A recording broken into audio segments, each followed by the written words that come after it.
Hala Kalingap Rab ng laki ang mata. Dara may negosyo na pala. At malamang ay iniisip ng marami sa atin kung bakit bihira na lang may vlog si Dara ni Kalingap Rab. Tamang-tama dahil sa araw na ito ay ang bibigyan natin ng reaction video ay patungkol kay Dara. Sakto din dahil muling binisita ni Kalingap Rab si Dara, siguro ay nababasa niya ang request ng karamihan na sana naman ay muling puntahan at e-vlog si Dara Bells. At yun nga mga Kalingap, dininig naman ng Panginoon ang ating dasal. Pinuntahan nga muli ni Kalingap Rab si Dara, doon pa lang sa paaralan ni Dara ay kanya na itong inaabangan. Hindi sukat akalain ni Dara na makikita niya ulit si Kalingap Rab at may vlog siya. Kaya tuwang-tuwa si Dara, halata sa ekspresyon ng mukha ni Dara na sobrang namiss niya ang Kuya Rab niya. Sinabi pa ni Dara na akala niya ay di na siya naalala o baka ayaw na siya e-vlog. Pero hindi po mangyayari yun dahil di naman po ganun ang Kalingap. Kahit tapos na tulungan ay tuloy-tuloy pa din ang paglinggap. Hindi nga nakatiis si Kalingap Rab at sumama na sa bahay nila Dara Bells. Upang doon ay makapag-usap ng maayos at seryoso patungkol sa mga plano ni Kalingap Rab.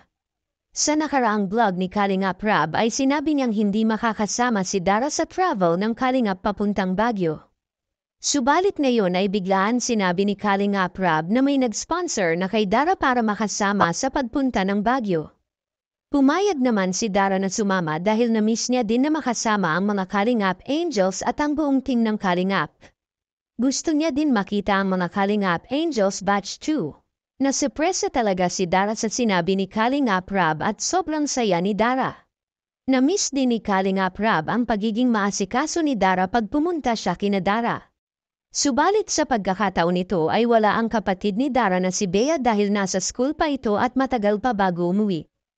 Binigyan linaw din ni Kalingap Rab sa pamamagitan ng pagtanong kay Dara kung totoo bang kaya pinatigil ni Dara ang love team nila Ras dahil may GF na si Ras. Sagot naman ni Dara ay totoong nalungkot siya ng kanyang malaman, pero masaya na din siya para kay Ras. At di niya din alam na may GF na si Ras dahil siya kanya lang daw nalaman na may GF na si Ras nang nahinto na ang kanilang love team. Sa ibang bahagi naman mga Kalingap ay damako na tayo sa pinakaugat ng ating kwento. Alam niyo ba akala ni Kalingap Rab ay siya lang ang may pa-surprise kay Dara? Subalit hindi niya sukat akalain na masusurpresa pala siya kay Dara. Laking gulat na lang ni Kalingap Rab at nang laki ang mata nito nang malaman niyang may kinabibisihan na pala si Dara na negosyo o pinagkakakitaan. Iba pa yung bigay ng bigating sponsor ni Dara na si Tita from USA at ang binibigay ni Kalingap Rab na allowance.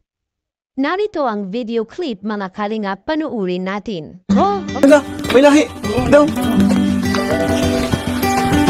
Dalawa may pusa kayo dito. Aba, ganda. Ang galing. Ano ito na, inalagaan mo o negosyo mo? Keep my balance next to you. It's true. Nowadays there's nothing I wouldn't do. Ano Dara, ba't ang daming ano? Ang kikit pati oh. Galing mo galaga ah. Ano yan? Ano po? Malaganap. Negosyo ganun. Negosyo mo na rin. Galing naman. Biruin ng mga Kalingap na isip pa yun ni Dara. Napakagaling niya talaga dumeskart sa buhay. Nag-alaga siya ng mamahaling pusa at napakaganda ng uri ng pusa na ito. At mahal kapag benenta, kaya pwedeng kumita si Dara ng malaki depende kung ilan ang mabibenta niya. At the same time ay nag-enjoy pa siya dahil pet lover din pala siya at magaling mag-alaga. Anong masasabi mo tungkol dito mga Kalingap? I-comment mo lang sa baba ang gusto mong sabihin at ating babasahin isa-isa. Maraming salamat po. To God be the glory.